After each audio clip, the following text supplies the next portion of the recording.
ئایا سۆفیا شوناسی شوێنەکە لە نێوان کەنیسە و مزگەوتدا؟ ماکیاڤیلی لە پەرتووکی میردا دەڵێت ئامانج لە سیاسەتدا شەرعیەتدانە بە بەکارهێنانی ڕێگاکان، ئامانج دەخرێتە خزمەت هۆکار. لەم پەرتووکەدا ماکیاڤیلی پێمان دەڵێت سیاسیەکان تەنها ئەوە بە ناڕەوا دەبینن کە دەبێتە مای مەترسی بۆیان، هەرچی پیرۆزی و مقەدەسە پلیکانەیەکە بۆ هەڵگەڕانی زیاتر بە داری دەسەڵات.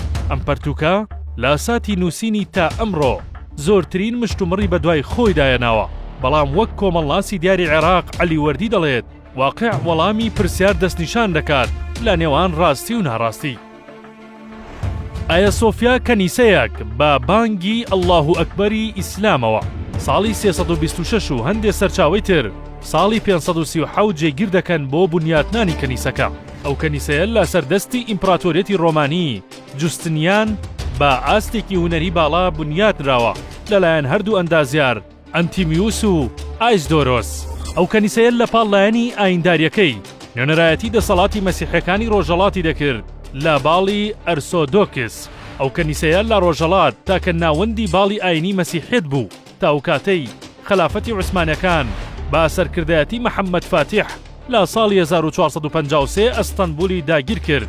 کەنیسەی ئایا سۆفیاشی کرد بە مزگەوت. با درێژایی خلافەتی عوسمانیەکان ئایا سۆفیا بە مزگەوت مایەوە دوای ڕوخانی خلافەتی عوسمانیەکان لە جەنگی یەکەمی جیهانی و دابشکردنی میراتەکەی لەلایەن دەوڵەتی هاوپەیمانەوە بڕیار لە دروستکردنی وڵاتی تورکیای نوێدرا کە ئایدۆلۆژیای ئیسلامی پەیڕەو نەکات و لەو سنوورەی بۆی دیاری دەکرێت تێنەپەڕێت. ئایا سۆفیا بەشێک بوو لەو ڕێکەوتنە و دەوڵەتی تورکیای نوێ بەڕابەرایەتی کەمال ئەتاتورک بڕیاریدا ئایا سۆفیا بکرێتە مۆزەخانە و دواتر یونسکۆ وەک یەکێک لە شوێنەوارە جیهانیەکان ناساندی. ساڵی 2008 کۆمەڵەی خزمەتی ئەوقاف و شوێنەواری تورکیا سکاڵای دژی بڕیاری ئەنجومەنی وەزیرانی ساڵی 1934 تۆمار کرد و ئاراستەی دەوڵەتی کرد لەسەرەوەی ئایا سۆفیای لە مزگەوتەوە کردووە بە مۆزەخانە، بەڵام ئەو سکاڵایە لە ناوخۆ دەرەوەدا زۆرترین دەنگدانەوەی بە دوای خۆی دایەنا و ناڕەزایەتی زۆرێک لە وڵاتانی لێکەوتەوە بۆیە دادگا سکاڵاکەی ڕەت کردەوە.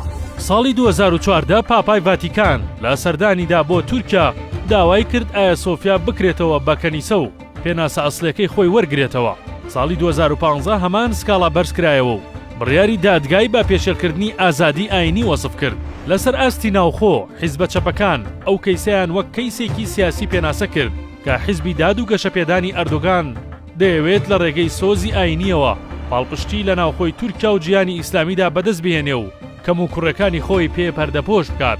هاوکات ئەردۆگانیان با مایەی مەترسی زانی کە دەست بۆ کارتێکی مەترسیداری ئاینی دەبات. ساڵی 2020 تورکیا بە فەرمی ئایا سۆفیای لە مۆزەخانەوە کردە مزگەوت. هەریەک لە یۆنان و ڤاتیکان و ئەمریکا و رووسیا نیگەرانیان با بڕیارەکە دەربڕی و بە مایی شێواندنی شارستانێتیان دایە قەڵەم. ئەمە سەرەتایەک بوو بۆ زیادبوونی ناکۆکیەکانی تورکیا و بەشێک لە وڵاتانی تر بە تایبەت ڤاتیکان.